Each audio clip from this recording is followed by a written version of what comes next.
On episode 16 of the podcast, I had the pleasure of speaking with Alex Chevron-Vanette, author of Equity-Centered, Trauma-Informed Education and Becoming an Everyday Changemaker. We talked about how to activate equity-centered approaches and pedagogies in the Voice Studio. I highly recommend that episode to you. Alex's insights were so succinct and thoughtful. Now, if you're listening to this podcast, I'm assuming that you would probably agree that students deserve an equity-centered, trauma-informed learning environment. Vanette, however, specifies what this actually requires. She writes, quote, "For student-teacher relationships to be trauma-informed and equity-centered, teachers need to see relationship building as a skill set to learn and practice. There are requisite skills and competencies I need as a teacher to be a force of equity and justice. I need to build self-awareness of social dynamics at play in student-teacher relationships. I need to choose to intentionally approach my students with unconditional acceptance. I need to build and maintain healthy boundaries. I need to develop my critical awareness and equity literacy so I can understand the full context of how oppression intersects with education for my marginalized students," unquote. Vanette then points readers to the Equity Literacy Institute, which can be found at equityliteracy.org. In the words of the organization, equity literacy is a comprehensive approach for creating and sustaining equitable schools. The foundations of equity literacy are: 1, a commitment to deepening individual and institutional understandings of how equity and inequity operate in organizations and societies, and 2, the individual and institutional knowledge, skills, and will to vigilantly identify inequities, eliminate inequities, and actively cultivate equity. At the individual level, when we embrace equity literacy, we learn to become a threat to the existence of inequity and an active cultivator of equity in our spheres of influence, unquote. May we all become a threat to the existence of inequity, especially in our current days, when even the term equity has been banned. But becoming a cultivator of equity requires us to take the above steps to abolish all forms of inequity. And in recent years, our society has been focused on inequities facing people of color, and rightfully so. But there are so many other intersections of identity that demand our attention. So many other marginalized groups we must consider. Hi, my name is David Sisko. My pronouns are he, him, and you are very welcome to my podcast, Wholehearted Voice Pedagogy. I'm so glad you're here. This podcast is an extension of my book of the same title, which was released by Routledge Press this past July. You can find it now on Amazon, Routledge.com, and anywhere you buy your fine books. Today we're going to talk about fat liberation in the Voice Studio. My very special guests are Dr. Elizabeth Ann Benson and Kate Rosen, two wonderful colleagues who have thought deeply about this topic and have published extensively on it as well.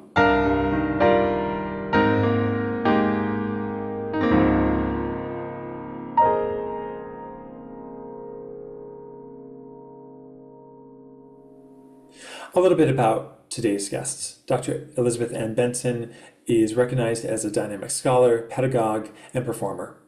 Following the publication of her book, Training Contemporary Commercial Singers, her current research examines issues at the intersection of social justice and voice pedagogy. She has co-authored groundbreaking articles on fat liberation with Kate Rosen and anti-racism with Dr. Trinice Robinson-Martin and Dr. Marissa Lee Naismith. She's a professor of musical theater voice at Auburn University and the founder of Benson Music Studios. Singing career highlights include opera at Carnegie Hall, musical theater, Symphony Center, and Rock, the Hard Rock Cafe Atlanta, and virtual and live cabaret shows. Kate Rosen is a singer, voice teacher, fat activist, and researcher. Along with co-author Dr. Elizabeth Ann Benson, her work on fat liberation in the Voice Studio has been published in the Journal of Singing and in the Voice and Speech Review. She has presented on this topic for PAVA, NATS, MTEA, the Speakeasy Cooperative, APME, and more. Kate earned her Bachelor of Music degree from Oberlin Conservatory and her Master's of Music degree from the University of Michigan, both in voice performance. She maintains a private studio outside Detroit, Michigan, and is the co-founder and executive director of the community organization Fat Folks Detroit. Oh my gosh, Elizabeth, Kate, thank you so much for being on my podcast. So happy Thank to be here. you. Thank you. Thanks for Oh having gosh, us. sincerely, my pleasure. It was the easiest thing to do to ask you to be here because I just am such a fan of your research and your activism, and so just wanted to kind of dive into that today. One of the things I talk about a lot on the podcast is kind of the power of origin stories. And so I was just wondering if you felt comfortable sharing your individual and maybe collective origin stories coming to this particular research subject. Yeah, absolutely.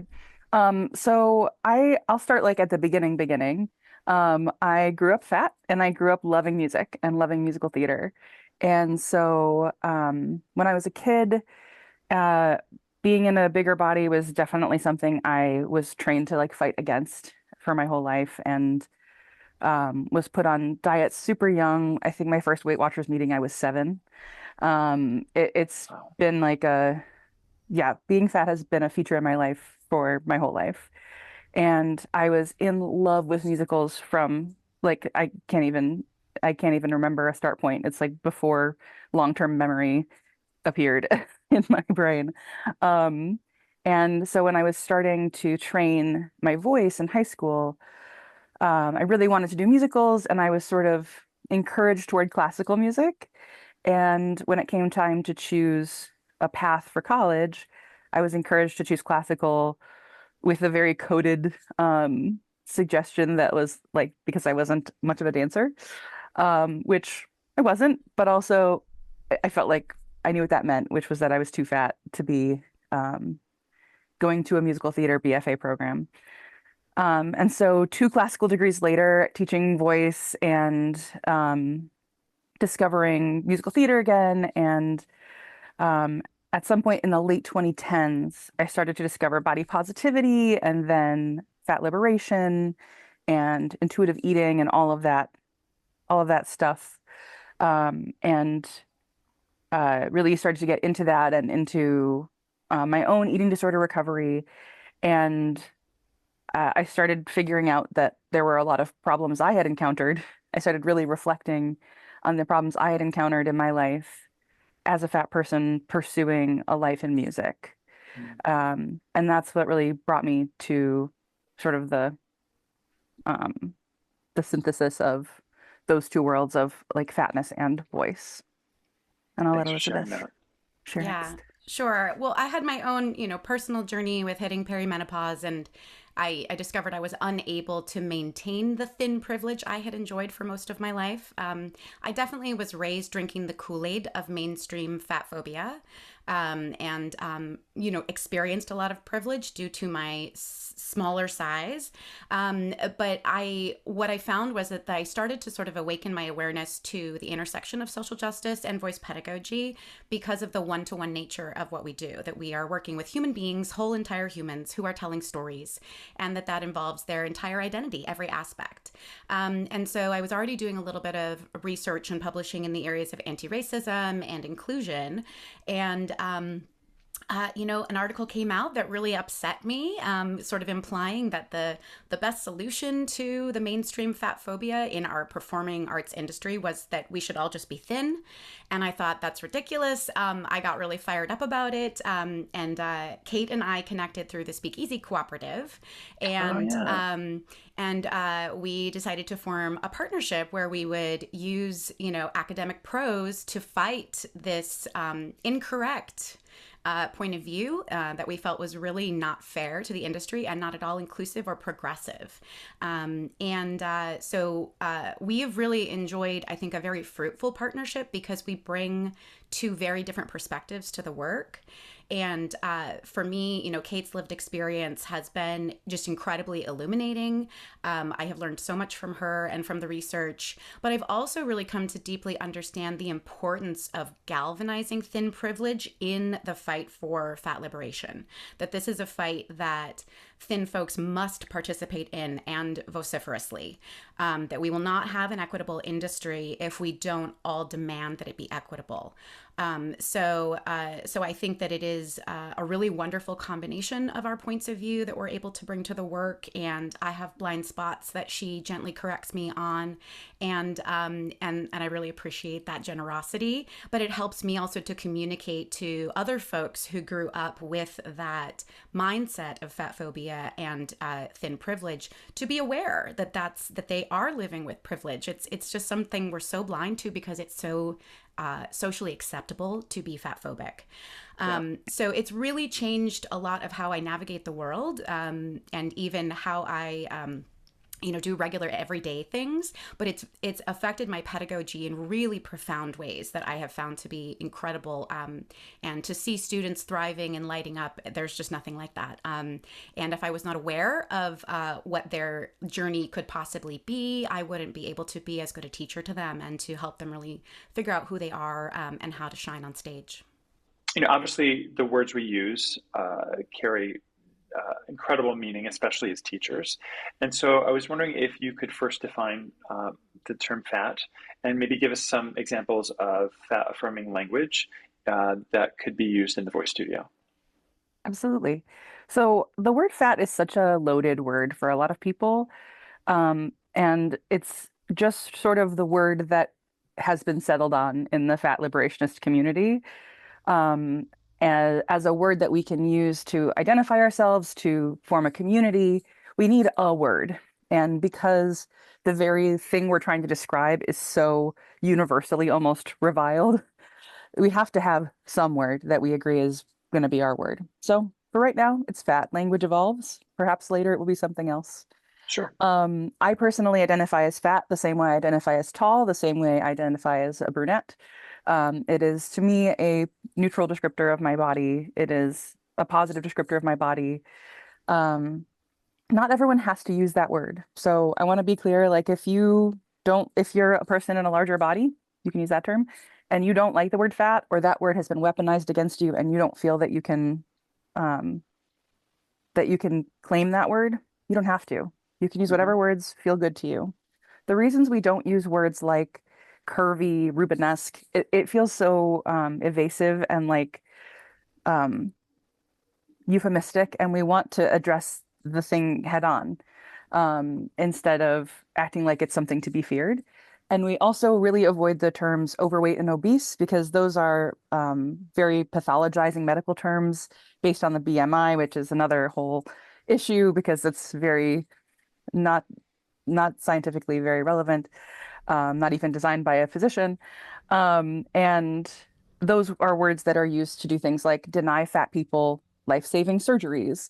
Those are really associated with the fatally dangerous consequences of institutionalized fat phobia. And so we very much do not use those words. In the voice studio, I really don't I don't suggest labeling your students' bodies with any term. Sure.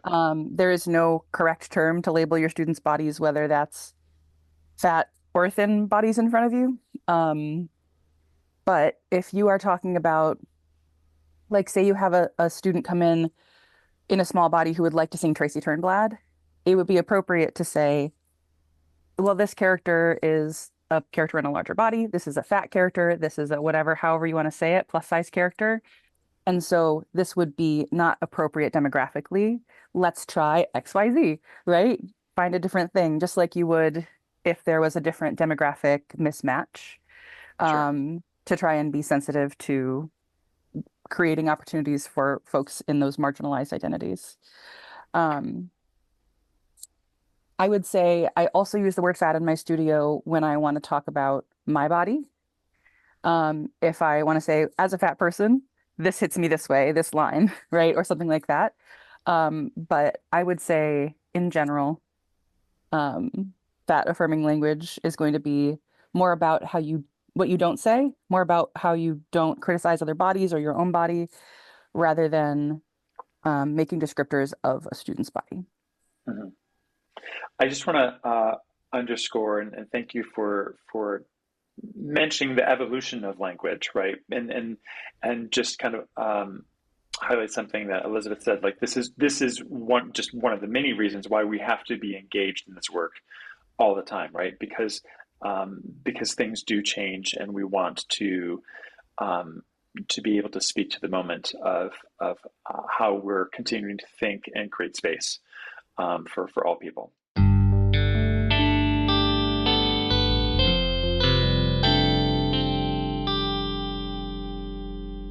Earlier I talked about kind of the goals of equity literacy, one of which was to quote uh, to understand how equity and inequity operate in organizations and societies. Um, can you share some expressions of inequity that might one might experience with regard to anti-fat bias? Absolutely. I'm going to take this one first and then throw it to Elizabeth. So I'm going to tell you a little bit about sort of what it's like navigating the world in a fat body. Fat people face discrimination in housing, employment, healthcare, in like very basic like needs to exist in society. And in the United States, that is legal in all but two states. That type of discrimination is perfectly legal. The two states are Michigan, where I live, and then the state of Washington. Um, there's a lack of access of clothing. If I want clothing, I need to order online, hope it fits, return, lots of rigmarole. Finding seats at a theater. So for voice teachers, people who want to be able to do that continuing education, very difficult. Accessing public transit, especially airplanes. Being able to access education or conferences, being able to use seats at a restaurant. There are so many ways that the world is not set up for fat bodies, whether it's a built environment issue like a chair at a restaurant, or whether it's face-to-face, direct, explicit discrimination like you might find in healthcare. So an example I wanted to give was if I go to a conference to speak with Elizabeth on anti-fat bias, here is the anti-fat bias that I must navigate to do that. First, I have to find attire for the conference, which involves a lot of navigating for a person in a larger fat body to find professional attire. Very difficult, lots of ordering, returning, and that for fat folks means a lot of output of income to have that in limbo while you have a bunch of clothing to try on. You can't just go to a store generally. I need to find a hotel with fat accessibility, meaning I need to have a shower that will be accommodating. And the more updated hotels often have an immovable glass shower door now, which means instead of a movable shower curtain that can accommodate a larger body, you got however much space you got. So perhaps you need to call the hotel, ask for measurements of their shower. They go, "What do you mean? No one needs that," right? Um, if we're flying somewhere, I need to purchase a first class seat because a coach seat is not going to accommodate, and a fat person is at risk of being ejected from a flight if they take up too much space. So it needs to be somewhere I can afford a first class seat to, and it needs to be a short enough flight where I won't need to use the restroom because the restrooms on a plane are too small for a larger fat person. I need to investigate the seats at the conference. I need to call somebody. It's never, ever in the accessibility page. No one is ever putting that in there. Note, if you're organizing a conference, put that in there, please. Researching restaurants on Yelp where there may be photos of chairs, researching public transit to be able to get to the conference, to be able to get to restaurants, to be able to get to meetups with other colleagues. For someone like Elizabeth, the process is go to store, buy clothes, buy your plane ticket, buy your conference ticket, and go to the conference. So that is not even like the worst of it, right? The worst of it is the more serious, the healthcare. That's where it becomes deadly. But just to really drive it home for voice teachers who understand what it feels like to go to a conference, even to just explain to you like these steps I need to take takes a long time. Yeah. It's a lot. So know that like when fat people are showing up, they're often showing up at great personal expense. They're spending a lot of their energy to be there. And if you are seeing statistics about what percentage of the population is fat and going, I don't see that many fat people out and about, this is why. It's because it takes this much work. It takes this much bravery of speaking to people about being fat and about needing access. And understandably, a lot of people are not able to do that. So that's my thoughts on the general anti-fat bias people encounter. But I'd love to throw it to Elizabeth for some Yeah. info about in the studio. No, it's really rewarding for me to kind of reflect on how my awareness of these things have changed. And it just reminds me that folks who are living within privilege don't even see that spaces are not accessible for all people. And the sort of advocacy I've observed you having to continually engage in, just to point out, hey, there are no chairs here that don't have armrests, and no one is paying attention to details like that unless it's because they wouldn't be able to fit in the chair. So it's really nice. I mean, when I go to a restaurant with friends who are left-handed or hard of hearing or in a larger body, I look for tables that I know are going to accommodate all of us, and a seating arrangement that's going to be advantageous to our conversation and camaraderie and comfort. And that's not something that I used to be as aware of. And what I've noticed too is that when I walk into a space that would not be accessible for someone in a larger body. I went to a conference recently that had a very bizarre chair educational setting situation where the chair was attached to a long table and it rotated in and out, and there wasn't like a stop measure. Your stomach hitting the table would be the stop for the chair. And I was enraged because it was uncomfortable for me as a short person to sit in that chair and have to brace my legs so that my stomach wasn't digging into the table. And I observed that it was completely inaccessible for folks in larger bodies. And I thought, who thinks this is okay to have a space? There's also no space for a wheelchair in that room. And so, looking around at the built environment and going, why are we not just making a bigger doorway that everyone can walk through, instead of making it be an issue of where I have to bring it up or someone else has to bring it up? And I will now really go out of my way, again, utilizing my thin privilege, to point out to organizers, hey, did you notice that this space wasn't meant for everyone? And I don't really think that's okay. Even if I personally could access it with no issues, I still think it's important to point out that you forgot to pay attention to this. And this is something that really does need to have attention paid if we want to truly be inclusive. And I believe that voice teachers in general are a progressive, caring bunch of folks who do want inclusion and progress in our industry and want to see our students thrive. We can't do that if we don't literally have a physical space that is welcoming. So I think that sort of unspoken hostility of there not being a space is a message we are not even aware we're sending at times, and that needs to change. So that's why I say, like, that awakening of awareness is probably the most meaningful step. And we in fact we did a study where we interviewed 66 self-identifying fat singers, and they said that the teacher mindset is the single most important thing that needs to change in order for our pedagogical spaces and our industry to be more inclusive. You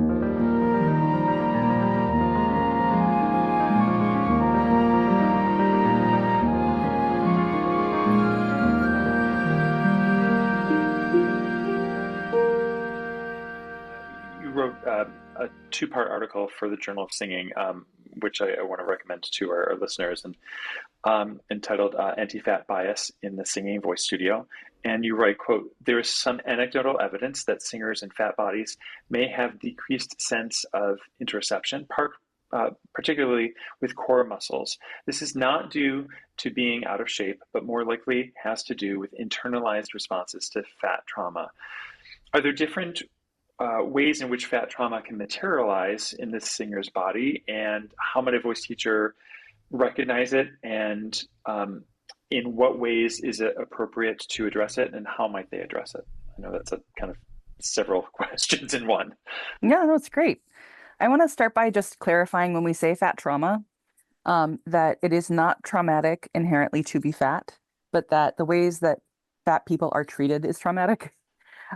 Just so that we're clear on that. I think it's Sure. an important distinction when we say fat trauma. So, and I want to just speak on my personal experience a little bit with how that sense of interoception has been for me. That when I was younger, I was really conditioned to hold my belly in and make myself as small as possible. And it was very challenging for me when I started singing to have to try and relate to the feeling of getting bigger and it being okay for my belly to be seen getting bigger. And also just that growing up in a fat body, and especially with the messaging of like, you'll never be worthy until you're thin, which is unfortunately very common for kids growing up fat, that I felt very strongly that like my mind was the real me and my body was just sort of here and a problem to be solved. That like all of the messaging about like it's what's on the inside that really counts really told me that like my outside was not okay. And that my brain was the real me and my body was a stranger.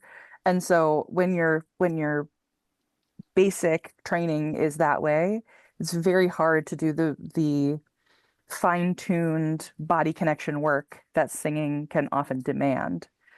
That's my experience with it. Elizabeth, you want to speak a little bit more about it? Yeah, absolutely. I think it's really important that as teachers, we don't address it.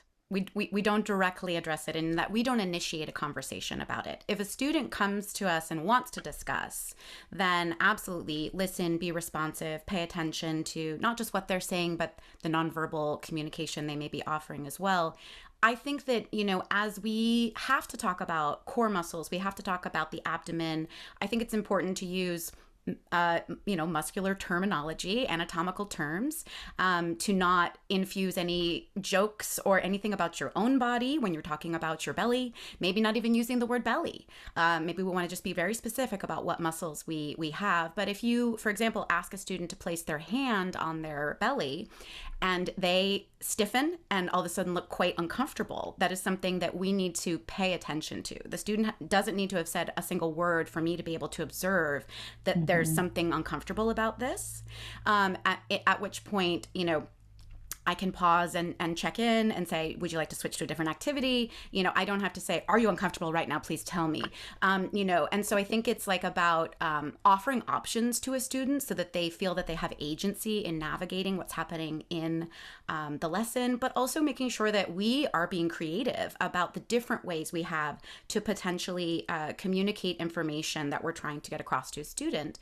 It is my job as a voice teacher, I think, to foster a student's positive rapport with their body. So I'm very mindful about things that I say. For example, I have most of my students do a forward fold at the beginning of the lesson. I make sure to normalize accommodations about that. So I say, widen the stance, bend the knees, make it comfortable. The point here is that we're trying to open the back body. And while we're bending over, I take a minute to thank my back for all the things that it does for me. And I rarely give it, respite or repose or kudos, but it works so hard for me and I'm just so thankful. And then I'll take a deep breath and roll up and I feel different in my body because I have modeled something positive, and especially highlighting things like strength and endurance and all the things our body does for us, is a way that I can sort of indirectly infuse that positive rapport and encourage that with the student. And also things like anything with a bodywork modality, for doing any kind of stretching or getting up and down off the floor, making sure you have props, accommodations, using chairs, and that is all presented as an option for every student. It's not just an accommodation for people who you suspect can't do it the real way. And the real way isn't the best way, whatever that is. You want to sort of present different stages of, if you need a deeper stretch, you can add this. If you need a deeper stretch, you can do this. So that we're starting with something that is physically accessible for all people, regardless of their flexibility or body shape. And then you're moving into something more advanced for students who might be more flexible or need that next level. But I think that is something that, again, it's like Kate said, it's almost about what you don't say rather than what you do say. And certainly if a student wants to have a direct conversation with me about their body, I have to make sure I, as a teacher, am comfortable with my body and talking about my body. And not that I'm going to during that conversation, but I can't be going, every time they say the word fat. If I'm very uncomfortable with that term and it's broadcast all over my face, the student may perceive that this isn't a safe topic for them to bring to me. So that's why I say I think mindset really matters, being a good listener and then responding with care and compassion, and affirming the student's own experience. Students will always know their bodies best, better than I ever could.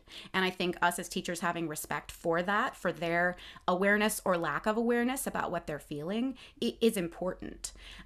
So I think paying attention to that, nonverbal communication, and just being really mindful of being gentle. There's also a certain amount of kind of vigilance that we can have as voice teachers too, to make sure that we're not broadcasting fat phobia in things like competitions or rubrics that have to do with attire or appearance.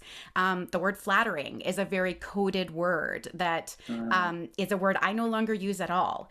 I just say, please feel comfortable in your clothing and be able to move and do everything you need to do.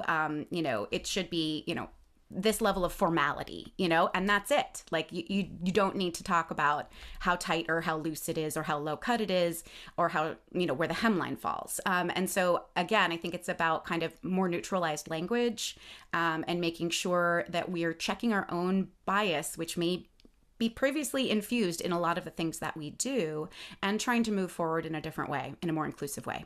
Can I Yeah, piggyback one more thing off of that? Just please. want to add that a lot of the advice that we're giving here really ought to be applied to all bodies. That this is not really specific to fat bodies, but it particularly benefits fat folks who may have had that type of trauma.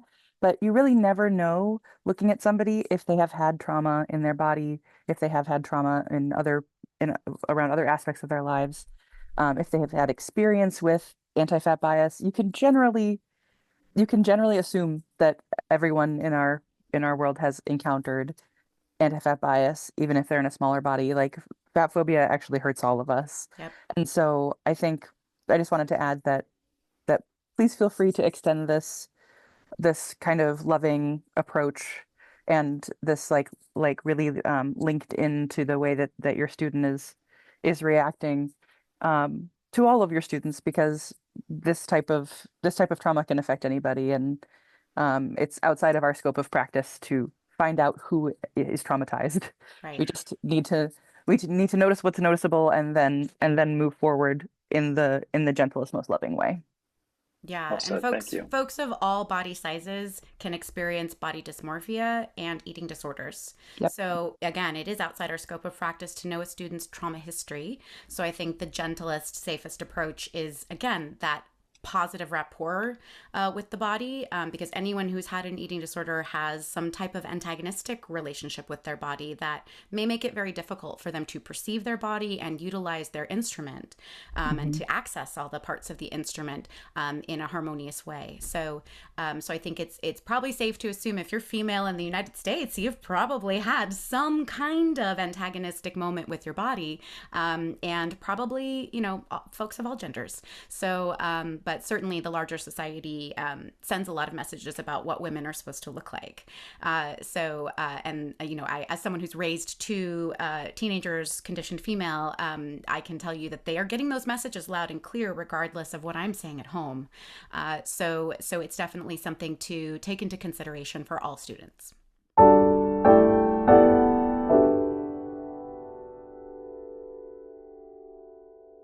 I just wanted to create some space for us to talk about instructional touch and self-touch, and alternatives to that, where we sense that is, as you said, that feels like a pivot point for a student.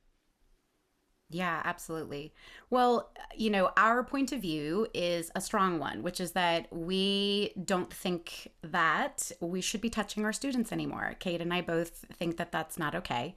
That's our personal opinion, but it is also rooted in research, in that, the psychology research has found that folks with any type of physical trauma in their past, such as a sexual assault or even a non-sexual physical assault of any kind, a touch from another person can trigger or sort of evoke a response that's quite negative for that person. And again, it's outside of our scope of practice to know our students' trauma history, and it wouldn't be appropriate to ask about it. It's, I think, safer to assume that if I keep my hands off, I'm less likely to trigger something potentially or unexpectedly harm a student. It's never my intention to do that during a lesson, and that's not going to give rise to good singing or good learning. So that is our stance. It seems like there are very strong opinions on both sides about this issue, but I do see the tide turning in terms of the younger generations of pedagogues prefer not to have touch. In an academic setting, when you're talking about power dynamics, a teacher has power over the student because they get a grade. They're in a one-to-one teaching environment where there may or may not be a window on the door of the studio. And that is a precarious position for both teacher and student, and there must be trust. And so, as far as consent goes, when you have a power dynamic like that, even if the teacher asks the student, is it okay if I touch you? The student may or may not be able to give an honest answer or to give enthusiastic consent, which is the bare minimum in theater standards. And when it comes to intimacy direction, things are really changing in theater. There are practices now that are being put in place so that students have agency and boundaries and control over how their body is interacting with other folks. And I think that that is empowering and important. And it's something that I would want my students to feel as well. I also am not a fan of pedagogical touch because I didn't like being touched, and I didn't think I had the right to say no to my teachers. Not that anyone asked 20 years ago, no one asked. But even if they had, I don't know that I would have given my real answer. And I can see in our research study, we found that to be true as well, that, you know, if students were touched, they were usually not asked about half the time, and then about half the time that they were asked, they didn't give the true response, which was often, I don't want to be touched. It's distracting if, someone else's hand is on my body and I don't want that hand there. I'm not going to be able to absorb any information that they're trying to convey. So it doesn't even achieve the goal the teacher is hoping, which is to stimulate their sensations in some way. So my preference is to use a prop like a TheraBand or any kind of block or a ball. You can use the wall, you can use a chair. This is a neutral stimulation that doesn't necessarily feel intrusive the way that another person's hand might. I also encourage my students to put their hands on their own bodies, but that is, again, not going to be comfortable for everyone. So I do pay attention. And I have found more and more those external props and the neutral physical stimulations are much more pedagogically effective anyway. And then the student can replicate it without me or without another person in the room. And that's empowering for them as well. Elizabeth, can you just talk a little bit more about how you use those props? Sure. Can you give a couple examples? Because I think that'd be helpful. The TheraBand is one of my favorites. I utilize the TheraBand to help students access the sensation of the rib expansion, especially higher in the torso, because the rib carriage expands from the bottom to the top, right? So the top doesn't tend to move as much. But I do find, especially my dancer students, have a really hard time accessing that rib expansion because they have trained to have the ribs in and down all the time for dance form or for running or just for gravity walking around, right? And so I will custom cut a TheraBand length that they can place under their armpits and around the back. And this works for all bodies. And then they push against the TheraBand to expand their ribs. So I'm not touching their torso. They're not having to touch their torso, but it gives them something to push against. And that stimulation, I've seen it just make a huge difference in a single application. Then they take the TheraBand with them to the studio and they replicate it on their own in the practice room. So that's an example there. Or you could also achieve the same result by leaning against the wall and expanding against the wall or pushing against the wall with the ribs. Mm-hmm. I just want to reflect what I just heard because you've told me about this, but not the custom cutting. And my first thought with the TheraBand was, well, it will need to be longer for a larger student. But Elizabeth, brilliant lady that she is, already solved that with custom cutting. Yep. I think that's so wonderful. I feel like if I were in that studio, that would make me feel very affirmed to know that this was a tool that you were consciously making sure would work for my body too. That's really beautiful. Yeah, it's also cheaper to buy it in a big roll anyway, so it's a win-win. Yeah. Win-win. I just also wanted to add about the instructional touch, my experience as well. When I was in undergrad, I also felt the same way as many of our study participants and as Elizabeth, that I didn't feel like truly able to say no. I was asked, to my recollection, I was asked if I would be okay with being touched. I was at a very, very progressive institution. But I didn't feel like I could say no. I felt like I would be missing out on something. It was a very competitive school, so I felt like I had to really like go for it. I'd fall behind. And my voice teacher had hands on my stomach when I wouldn't even let my boyfriend touch my stomach.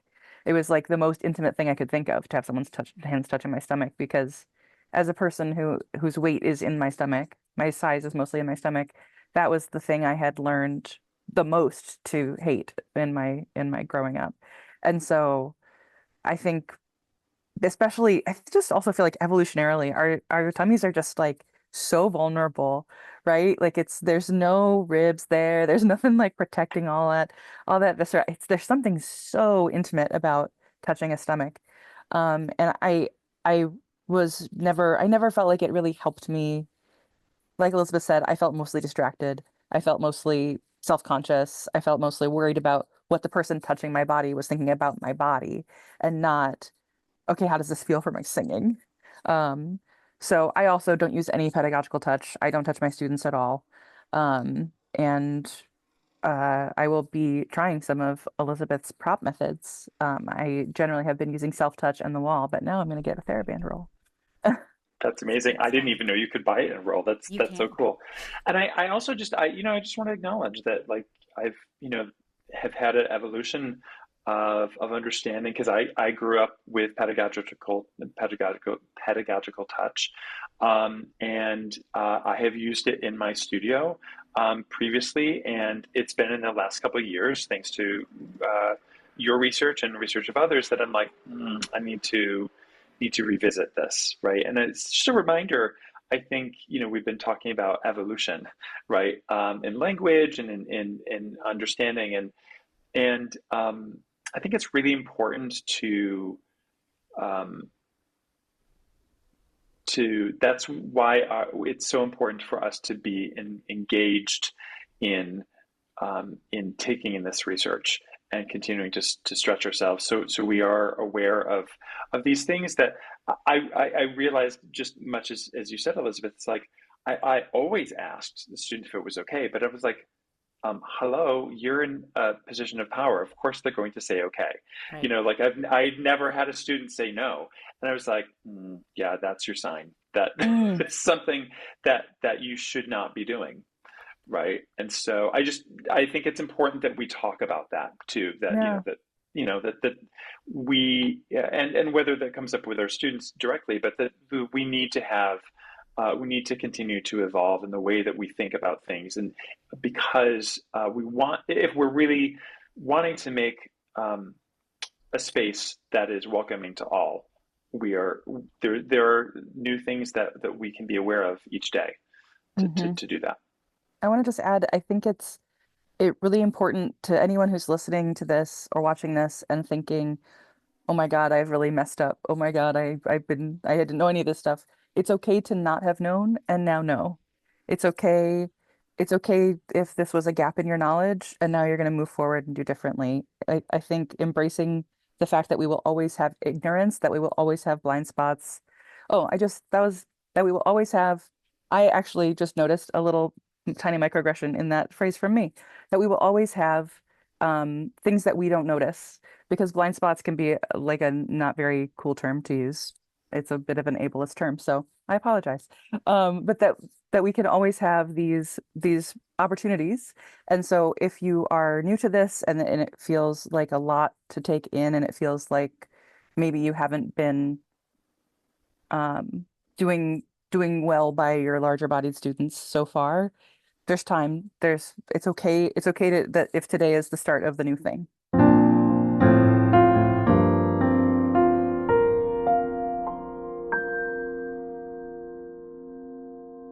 So, can you share some other ways that teachers can signal to students that they are in a fat affirming studio? Well, I think a lot of it is in the pedagogy. There's certainly ways we can non-verbally signal, like having fat positive art or having physically accessible spaces, chairs with no arms, having a mirror covered that the student can open if they want to use it, or that it defaults to being covered and closed. There's ways that you can explicitly say, "This is why my mirror is closed. It's because I want you to have the choice about whether or not you use it." But I think a lot of it is in again that mindset, how I speak about my own body. refraining from any diet talk, refraining from, oh, I'm being good about eating salad for lunch, things like that. Just a offhand, not even a pedagogical comment about what you had for lunch can signal to a student that it's not safe to eat a sandwich here. This is a salad only zone, and that sends a message that that where they might feel less safe. And so I do think it's a lot of it is in the language we use, the built environment we provide, and the mindset that we present. But a lot of it is also in the bodywork modalities too. Like I said earlier, making sure you present different options, and that you don't categorize any physical movement as better or worse than another one, that you have a lot of different approaches to allow the student to access the same benefit to the body work that you're doing. And this goes for, Alexander technique, Feldenkrais, yoga, even just basic stretching. I also think that the repertoire selection process is a really important place where a lot of this work happens. And I wanted to just share a story of a student of mine who lives in a larger body. She came into the program looking and sounding to me like an ingenue. Her face lights up like crazy when she sings those roles, and she's just so unequivocally fabulous when she sings repertoire that aligns with her identity. So those are the songs that I gave her. And we did not do Tracy Turnblad. We didn't do comedy. We did the repertoire that were the stories that she wanted to tell, the stories that she identified with. And so rather than talking about physical typing or character typing, we were talking about types of stories, types of characters, a character, having an awakening or stepping into their power. And that is how we selected repertoire. And so throughout her first year in the program, in all of her other classes and in anywhere she was taking work, public facing performances, she was performing ingenue and romantic lead material.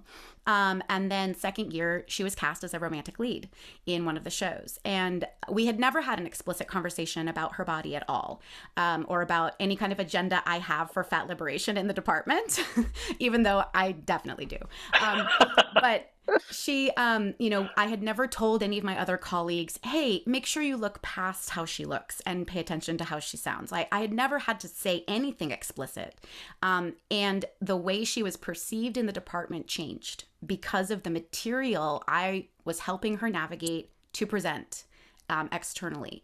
And she did pull me aside and say, I don't know that I would have ever been cast in this role before I came here, so thank you, And I think that again, it's about paying attention to when a student's repertoire aligns and they light up in that magical way. That's what matters. And we as voice teachers have actually tremendous power to impact not just our institutional and educational spaces and how students are perceived, but the industry itself. We don't have to acquiesce to a fat phobic industry and prevent students or count them out or tell them things are not available to them before they've even tried. So I think we have actually a responsibility to challenge the fat phobia of the industry, because the representation we see on stage does not reflect the population of this country in particular. And I don't ever want to be the teacher that says to a student, you're not going to make it for whatever reason. That's not my job. Right. My job is to foster their exploration, their creativity, their curiosity, to chase the things that bring them joy and light them up and help them succeed in their goals. So I think that this is, for me, this was a real illumination of how much power I have as a voice teacher to either foster someone's growth in challenging these prejudices that do exist, or to suppress and to perpetuate discrimination. So I love the fact that I didn't have to ever take any of my colleagues aside and talk to them about it either. It was just that she showed up being so good. And that's all it took, right? And so, but I think, had I not guided her toward the repertoire that she most felt reflected her soul, we wouldn't have been able to see her light up like that.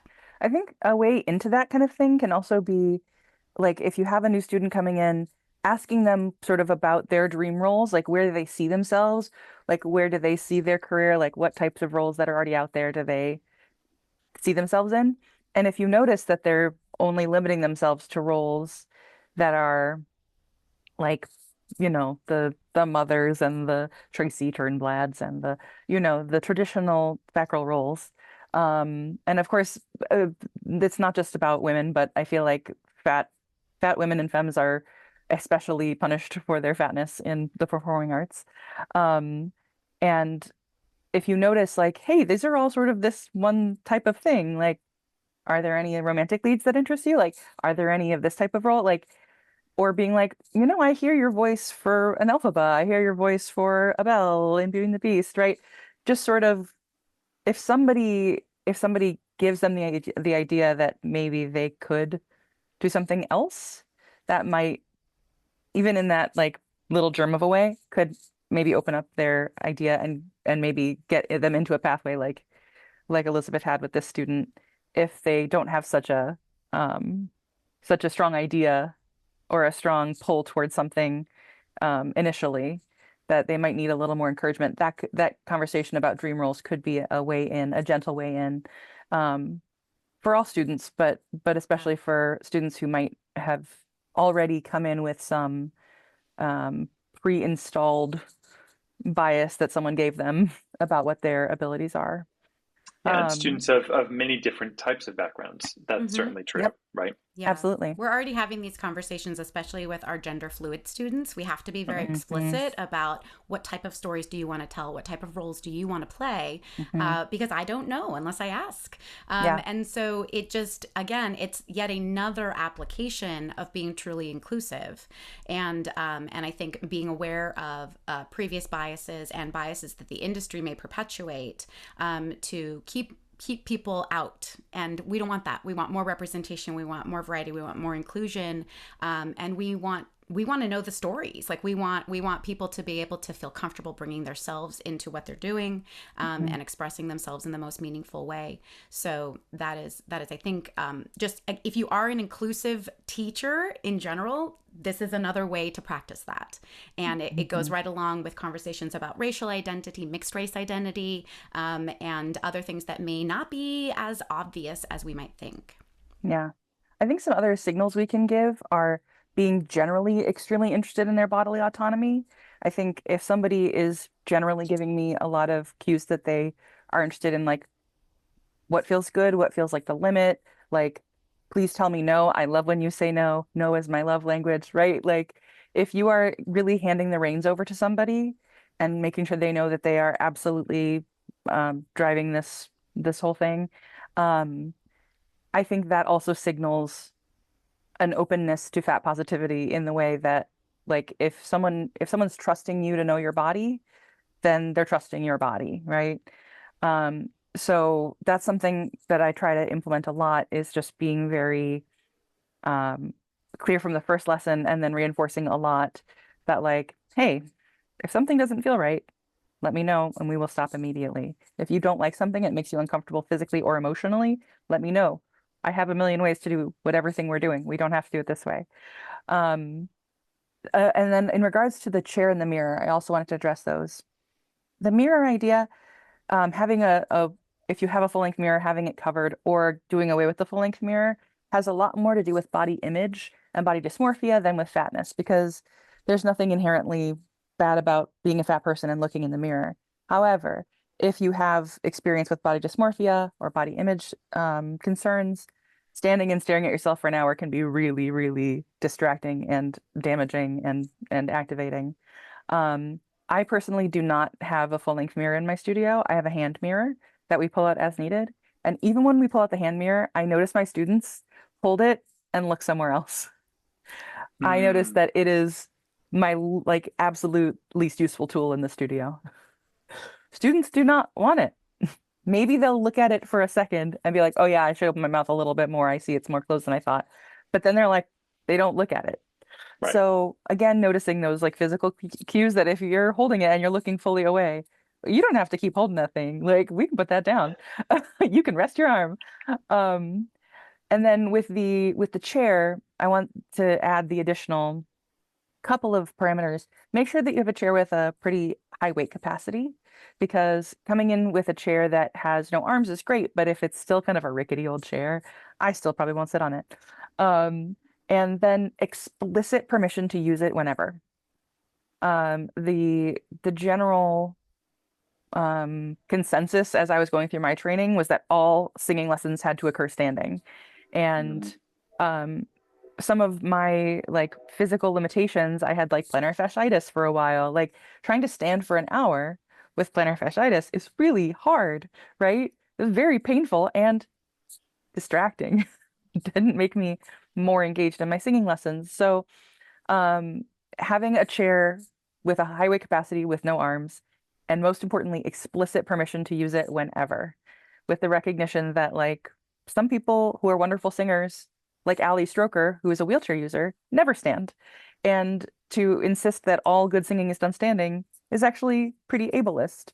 And so not only are we like making it more challenging on the student in front of us, but if we insist that all students stand at all times, we're also writing off the wonderful possibilities of singing for folks who don't even have standing on their menu of movements at all. So yeah, I just wanted to add that about the chair to make sure you give students explicit permission that they may use it anytime.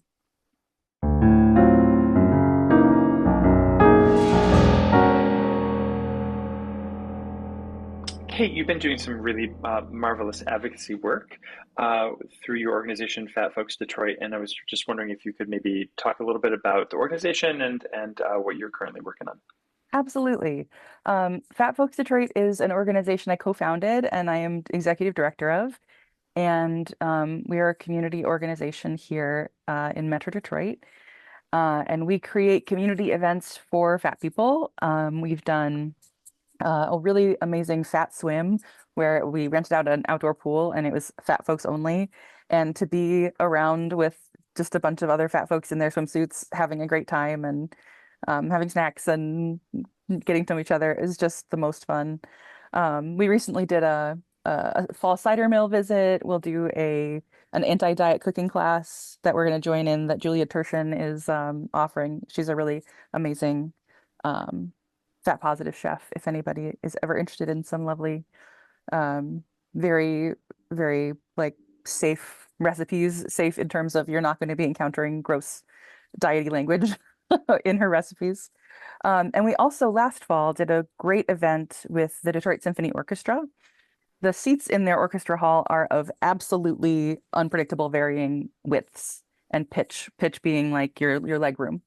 And so we partnered with them and measured every seat in Orchestra Hall, width and pitch, and those numbers will go on their ticketing website so that folks know that there was a range of like I feel like it was like 16 to 22 inches, like an Wow. enormous amount of variability from like 2 inches smaller than a coach seat on a plane to like a very generous first class seat on a plane or a little larger, like really huge differences.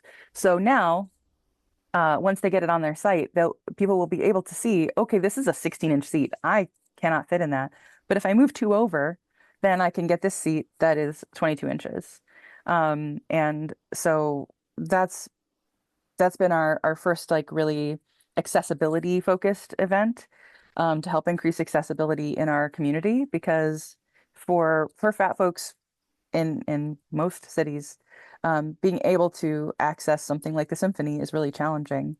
And I really hope we get to take on some more projects like that as well. If anybody is interested, we do both in-person events and sometimes online events, such as the cooking class will be online.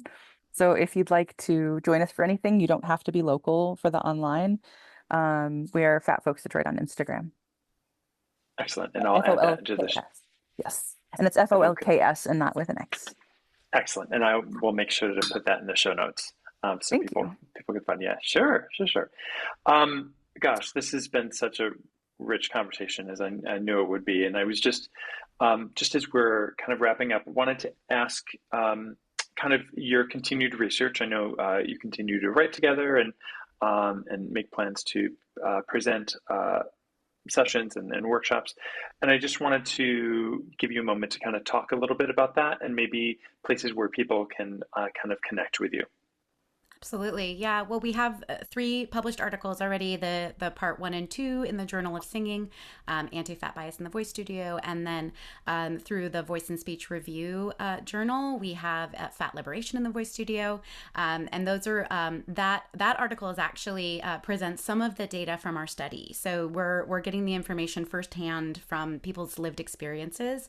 And I think it's tremendously valuable in terms of the mindset shift and the work we need to do as an industry to really create inclusive spaces and to challenge the biases that exist. Also, we have more publications in the works, so just stay tuned for those. We are also developing some teacher training, so you can email us or any connect with us through social media. One of the ways I think that it's really helpful, folks can already start to do some of this work on their own of shifting their mindset, is to curate a very fat positive social media feed. And there are so many content creators who are out there. I want to give a shout out to Ava Tamsky and Fat Lady Sing Studio, who is doing incredible work as a voice pedagogue, whose studio is all about fat liberation and positivity. She has a wonderful social media presence, and it's so exciting to see her work. And also to know that this is something we can be more explicit about in general. Having an inclusion statement about your studio or having an affirmation statement about your studio, making sure you include size. That's something that sometimes gets left out. But I think that there's so much we can do. Aubrey Gordon is a wonderful resource as well, author, podcast. Now there's a film, Your Fat Friend, and it's just fantastic to sort of deconstruct our thinking about this topic and just to continue to learn and be open to new ideas and conversations. So stay tuned. And you can find me on Instagram at Kate Rosen Studio. And at Fat Folks Detroit, you can find information about our events, or you can find my website, katerosenstudio.com. Or if you need to reach me directly, you can email me at kate@katerosenstudio.com. And Elizabeth? Yeah. Mine is Elizabeth 8NN, like Ann, but with an 8 instead of an A. And I'm there on Instagram as well. And another great social media resource is the Broadway Body Positivity Project, which is also just incredible content, really, shining a light on a lot of the things that we need to deconstruct, and elevating the importance of the alignment of identity and roles, rather than using physical typing to keep people out of the roles that really light them up. So wonderful resources. And I also want to just say for a moment that I really appreciate how much energy and bravery it takes to be a public figure talking about fat liberation, and that it's a really big deal. And this is another reason why folks with thin privilege need to participate more in this and to show up as allies, to behave in a way that amplifies these messages and supports the folks who are taking these risks, and being very public facing with this message.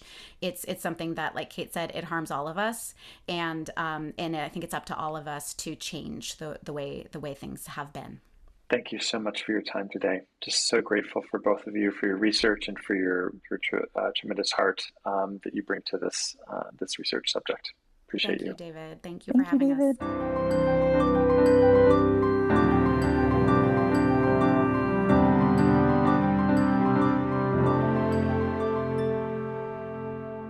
Thanks so much for joining us today. I am so grateful for Elizabeth and Kate. They just bring such light and passion to the work they do, and they really inspired me to continue stretching myself to ask questions like, how am I going to be a cultivator of equity today? What about today's episode resonated with you? Are there steps you have learned that you might be able to implement to create a more fat-affirming environment? Do you find yourself experiencing resistance during any part of the conversation, and why might that be? Sound off. You can email me at wholeheartedvoicepedagogy@gmail.com, or you can email me on the socials. My handles on most platforms are at Cisco Songs or at Wholehearted Voice Pedagogy. And as always, I want to recommend that you subscribe to this podcast and share it widely. I think these conversations are so important, so nuanced, and have the potential to be life-altering for our students. Let's keep talking. More soon. Take care of you.